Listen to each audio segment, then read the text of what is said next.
ইতিমধ্যে বিজেপিক উৎখাত কৰাৰ যিটো যাত্ৰা বা যিটো ধুমুহা সেইটো ইতিমধ্যে আৰম্ভ হৈছে।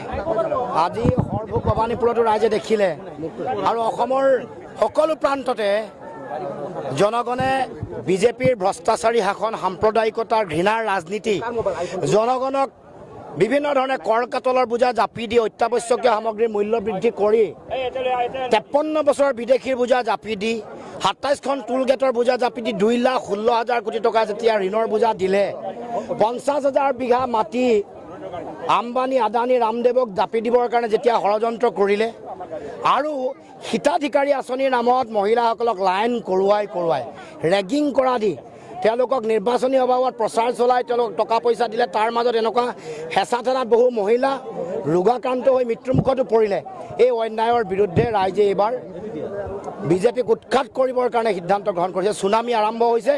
আজি ইয়াত যিটো পৰিৱেশ দেখিলে, ইয়াত ধুমুহা নহয়, লাহে লাহে চুনামিৰ ৰূপ ধাৰণ কৰিব আৰু এইবাৰ অসমত বিৰোধীৰ চৰকাৰ হ'ব, গৌৰৱ গগৈ মুখ্যমন্ত্ৰী হ'ব আৰু আমাক যি অন্যায় কৰি আহিছে, যি ৰাজনৈতিকভাৱে অন্যায় কৰিছে, 6 নম্বৰ দফা কাৰ্যকৰী নকৰিলে, NRC তেওঁলোকে উন্নীতকৰণ নকৰিলে, অসম চুক্তি তেওঁলোকে ৰূপায়ণ নকৰিলে, বান গৰাখহনীয়া সমস্যা সমাধান নকৰিলে, তাৰ লগে লগে বিভিন্ন ধৰণৰ সাংবিধানিক যিবোৰ অনুষ্ঠান আছে এইবোৰক বুঢ়া আঙুলি দেখুৱাই কাৰোবাক হত্যা কৰিছে, কাৰোবাৰ এক্সট্ৰা জুডিচিয়েল কিলিং কৰি দিয়া হৈছে।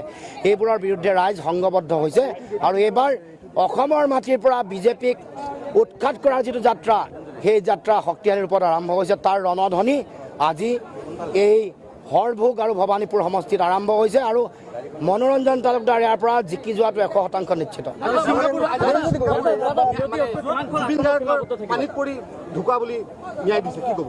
চক আমি জুবিনদাৰ মৃত্যুক লৈ হিমন্ত বিশ্ব শৰ্মাই যে ৰাজনীতি কৰিছিল এইটো প্ৰমাণ হৈ গ'ল আৰু এইটো তেওঁলোকৰে সুপৰিকল্পনাত যে গোটেই ঘটনাটো ঘটিলে এইটো প্ৰমাণ হৈছে।